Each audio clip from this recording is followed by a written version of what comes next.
Si on est les États-Unis ou la France et qu'on décide de faire une guerre contre un pays, on va évidemment pas dire on veut voler son pétrole, son gaz, ses richesses, on veut contrôler la zone stratégique, ça on peut pas dire. Et donc on va dire que on vient pour la démocratie, pour protéger les minorités, pour émanciper les femmes, contre le terrorisme, ça c'est le prétexte parfait.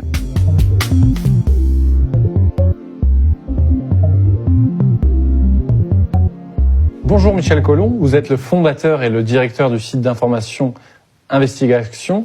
Vous vous êtes fait connaître auprès du grand public pour votre dénonciation de l'intervention occidentale en Libye en 2011. Que pensez alors de la situation en Algérie à l'heure actuelle ?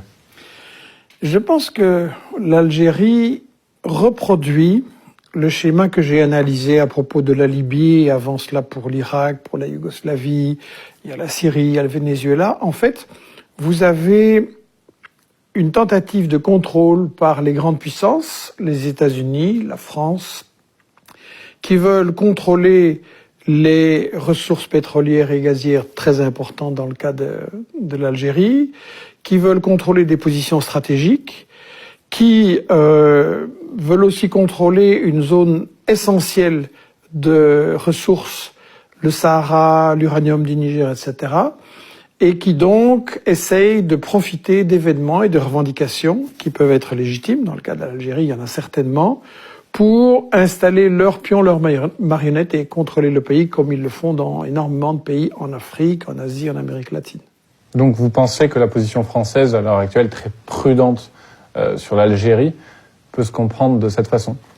Est-ce que vous parlez de la position française officielle ou de ce qu'ils font dans les coulisses ? Officielle et dans les coulisses. De ce qu'ils font dans les coulisses, parce que c'est pas la même chose. Et justement, il faut bien distinguer. Au niveau de l'officiel, il faut bien se dire qu'il y a une grande rivalité, comme dans toute l'Afrique, entre les États-Unis et la France, qui en apparence sont des grands copains, mais en réalité se battent pour les parts de marché, le contrôle des ressources, etc. Et donc, il y a une grande bataille avec les services secrets très actifs pour essayer de récupérer les choses. Maintenant, la France, comme tout le monde, se pose des questions. Comment ça va tourner ? Est-ce qu'il va y avoir une révolution de palais ? Est-ce qu'il va y avoir ce que les États-Unis font un peu partout, des regime change, installation de marionnettes ? Et donc, la France, pour l'instant, peut-être joue plusieurs chevaux à la fois, ne sait pas très bien qui va l'emporter. Mais en tout cas, une chose est sûre, la France n'est pas l'ami du peuple algérien. Je parle de la France de Paris, de la France de Macron, de la France des multinationales qui sont derrière. Ça n'est pas l'ami des peuples. Et donc, pour moi, c'est la méfiance.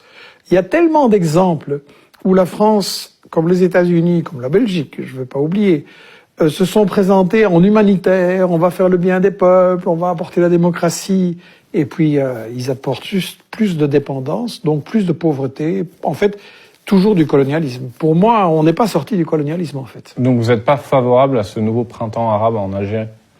Alors ça dépend ce qu'on entend par là. Si des peuples se mobilisent pour obtenir plus de démocratie, un partage des richesses honnêtes et pas comme maintenant tout dans certaines poches et les autres qui n'ont pas de boulot, et l'utilisation des ressources nationales, des ressources minières et autres pour apporter du social aux gens, je suis à fond pour, à fond. Les peuples ont le droit de décider qui doit les diriger, qu'est-ce qu'il faut faire avec leur argent, leurs ressources, avec leur économie. Si c'est une manipulation, comme Ben Saada l'a très très bien montré avec le rôle des États-Unis, la CIA aidée par Google, Facebook, Twitter, c'est un bouquin qu'on a édité aux éditions Investigation, arabesque le rôle des États-Unis derrière les soi-disant les révoltes arabes. Alors là, je suis contre. Donc il faut voir ce qu'on entend par là en fait. Une révolte populaire, oui. Une ingérence et une confiscation par les grandes puissances, non. Et alors que dans le même temps, le Venezuela, la diplomatie française se montre très